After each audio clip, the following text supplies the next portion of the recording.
नमस्कार, आम्ही सर्व मॉर्निंग क्रिकेट क्लब मोहदा, तालुका केळापूर, जिल्हा यवतमाळ. आमचा व्हिडिओ बनवायचा उद्देश हा आहे की आम्ही आमच्या गावचे पोलीस पाटील श्री पियुष पंजाबराव गबराणी यांना धन्यवाद करू इच्छितो. कारण आम्ही सर्व युवा पिढी जी आहे ती मागील 20 वर्षापासून एका हक्काच्या ग्राउंडसाठी धडपडत होतो.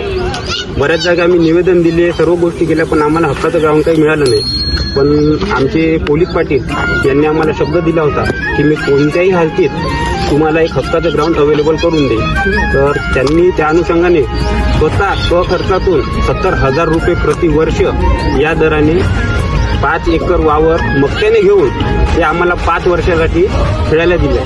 4 वर्ष झाले आम्ही या ग्राउंडवर खेळत आहोत. आणि या ग्राउंडचा उपयोग आम्हाला असा झाला की आम्ही बऱ्याच ठिकाणी आमची काही वैयक्तिक खेळाडू आणि सांघिकदृष्ट्या आम्ही खूप चांगल्या प्रकारे कामगिरी करत आहोत. आज मोहदा गाव जर क्रिकेटमध्ये म्हटलं तर कुठे ना कुठे मोहदा नावाचं गावाचं नाव आम्ही कमावलेलं आहे. आणि त्यासाठी पोलीस पाटील पियुष भाऊ गबराणी यांचे आम्ही खूप खूप खूप खूप आभार मानतो. किती आभार मानले ते कमीच आहे. आणि या समोर आम्ही आमच्या संघाद्वारे आणि वैयक्तिक खेळाडूद्वारे त्यांची मान कधीच झुकू देणार नाही आणि सांघिक परफॉर्मन्स चांगल्या प्रकारे देतच राहील अशी त्यांना हमी देतो. आणि सर्व संघाकडून आम्ही त्यांचे धन्यवाद मानतो. धन्यवाद.